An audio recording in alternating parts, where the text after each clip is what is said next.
Desde el masivo apagón a las 15 horas con 16 minutos del 25 de febrero de 2025, gran parte del país se quedó sin luz. Rápido llegó el caos vial, el colapso de la ciudad, mientras por varias horas, no había información de lo que había pasado. La SEC aplicó multas para las empresas involucradas y la investigación aún no termina. Sí, y para hablar justamente de este tema estamos con Javier Bustos, quien es director ejecutivo de la Asociación de Clientes Eléctricos, más conocido como ACENOR. En ese sentido, Javier, bueno, ahí tú podías ver la nota y más que ustedes están bien pendientes de todo lo que está pasando porque también fueron afectados de esto que pasó. ¿Has visto algún avance respecto al trabajo que se ha hecho en el sistema? Ahí escuchábamos que desde las propias transmisoras incluso decían que el sistema sigue débil. Bueno, muchas gracias por la invitación a comentar este evento que naturalmente ha cambiado nuestra percepción de lo que está funcionando y lo que no en el sistema eléctrico. Evidentemente, y esto también lo han dicho las autoridades, hay una brecha, pero es una brecha entre lo que esperábamos que funcionara, lo que terminó pasando, y realmente una brecha entre lo que también estamos pagando como clientes. No hay que olvidarse que como clientes nosotros pagamos toda la infraestructura de transmisión, pagamos por infraestructura que tiene que estar disponible para ciertos tipos de eventos, y esto fue como correr una cortina y ver realmente qué es lo que estaba funcionando y qué es lo que no. Después de un año sí vemos avances en mejores planes de recuperación del servicio. Hemos visto avances en haber identificado vulnerabilidades en el sistema eléctrico, por ejemplo, de centrales que no tenían bien establecidos sus parámetros de operación o no tenían una buena observabilidad por parte del coordinador de cómo estaban operando. Y a lo largo del último año en esto se ha ido avanzando y hemos visto mejoras. También se han planteado reformas regulatorias, a pesar que todavía no se han concretado, reformas que tienen que ver más a carácter reglamentario o incluso mejoras también de normas técnicas, pero que todavía no se han materializado y por lo cual todavía queda trecho por avanzar en cuanto a cambios normativos. Pero evidentemente hay avances, aunque aún creemos que hay brechas. Pero también aquí hay que ser claro, no hay que desviar la atención. Claro. Este fue un problema o una falla en la operación del sistema. No es que esté faltando infraestructura de transmisión. Aún si hubiera habido más infraestructura de transmisión, la inestabilidad que se produjo por la razón de la falla nos hubiera llevado a consecuencias similares. Entonces, no querramos distraer la atención de dónde hay que hacer las modificaciones, dónde hay que hacer las mejoras y querer movernos a que no, lo que pasaba es que faltaban más líneas de transmisión, porque ese no fue la causa de la falla ni de la propagación o de lo que tardó en recuperarse el servicio. Sí, en ese sentido, el coordinador eléctrico encontró finalmente que la falla fue en realizar un movimiento sin la supervisión o sin el permiso justamente de este ente y que eso luego desató una serie de fallas en distintos espacios, para que se entienda un poquito, o en distintos procesos.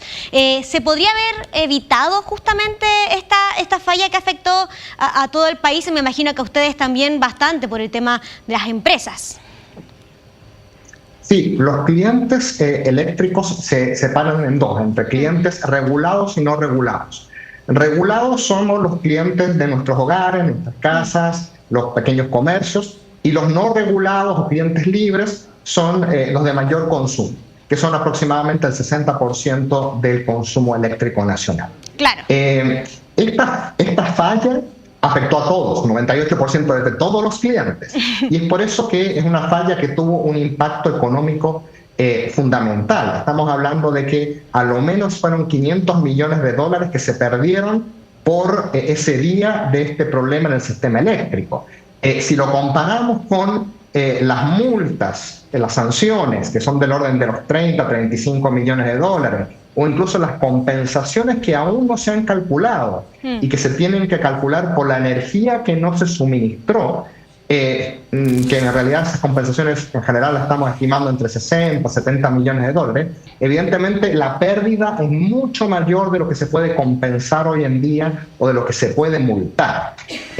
Nosotros incluso dentro de nuestros socios, que tenemos socios industriales y mineros en nuestra asociación, sabemos que algunos, no es que el corte de suministro fue de 4 o 5 horas, sino que de aquí que pudieron recuperar completamente la operación, pasaron 20 o hasta 30 horas. Por lo cual el impacto fue muy, muy importante. Respecto de si esto podría haberse evitado, evidentemente uno siempre puede hacer atrás y decir, bueno, había cosas que deberíamos de habernos fijado y había un presupuesto o una suposición de que se estaban cumpliendo con ciertos estándares y en realidad no, que se estaban, que había manuales de coordinación, que todo el mundo estaba en la operación del sistema. Claro, siguiéndolo finalmente. Lo iba a poner en marcha. Que iba a haber respaldos que finalmente no estaban. Que iba a haber realmente mantenimientos que no estaban al día. Entonces, evidentemente hay una serie de cosas que sí se podrían haber hecho y que hubieran evitado este impacto mayúsculo que tiene, y por lo tanto, a lo largo de este año, los aprendizajes han ido en la dirección de justamente ir corrigiendo todas estas cosas que nos dimos cuenta que no estaban al día y deberían de haberlo estado. Javier, en ese sentido, ya pensando un poquito más en el futuro, lo que se viene, ¿tú estás de acuerdo que es un sistema débil o más bien quizás los cambios tienen que ser como en, no sé, aumentar las fiscalizaciones quizás o también transformar al coordinador como un ente fiscalizador, o está bien que eso lo haga la SEC, pero que la SEC tiene que ser mucho más constante en las fiscalizaciones que se hacen, porque finalmente, claro, ellos pueden tiquear, sí, tenemos esto, pero lo que dejó al descubierto este mega apagón es que todo eso que estaba tiqueado en verdad no estaba bien.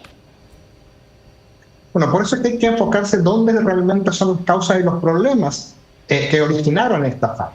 El sistema está, de alguna manera decirlo, más vulnerable.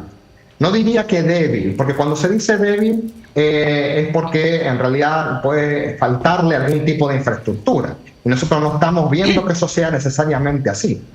Por esta falla en particular. Esta es una falla que se generó por problemas en la operación de una línea de transmisión y que se propagó justamente por problemas en cómo se opera y se coordina todo el sistema eléctrico.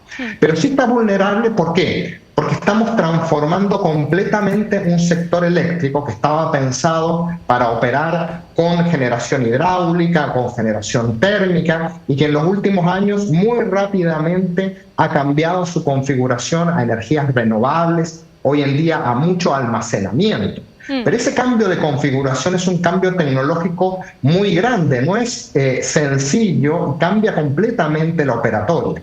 Por ejemplo, una de las debilidades o de las vulnerabilidades que tenía nuestro sistema es que había una gran cantidad de centrales pequeñas, solares, que el coordinador eléctrico no las podía observar bien o no las tenía bien monitoreadas. Y que incluso no habían establecido sus parámetros de operación de manera correcta. Por lo cual, cuando ocurrió la falla, no sabían realmente cómo estaba operando este tipo de centrales. Pero eran centrales que se habían construido en 2 o 3 años. Entonces, realmente es un sistema que va a estar sometido a presión, va a estar sometido a ciertas vulnerabilidades, y es por eso que nosotros como asociación de clientes, como representantes de los clientes, el foco lo ponemos en que aquí faltan métricas claras, falta transparencia respecto de qué es lo que se está mejorando y un foco de cómo traducimos estos resultados de seguridad en mejoras para el cliente. No hay que olvidarse de que todo el sistema eléctrico no existe simplemente porque nos guste construir centrales o nos guste construir líneas de transmisión, sino que el objetivo es alimentar a la economía nacional. El crecimiento del país, el desarrollo económico solamente es factible en la medida que tengamos un suministro eléctrico que sea confiable y a precios competitivos. Claro. Vimos, y estamos viendo las imágenes de lo que fue ese día y cómo fue el impacto no solamente en la vida cotidiana, sino en el empleo, en el trabajo, en la manera en que cada una de las personas de nuestro país se pueden de alguna manera desarrollar. Entonces, es necesario que el foco hoy en día sea traducir mejoras para que el cliente reciba el suministro que le corresponde y por el cual está pagando. Perfecto. Muchas gracias por conversar con nosotros, Javier Bustos, director ejecutivo de la Asociación de Clientes Eléctricos, a un año de este mega apagón que claramente todos nos acordamos perfecto. Muchas gracias. A ti.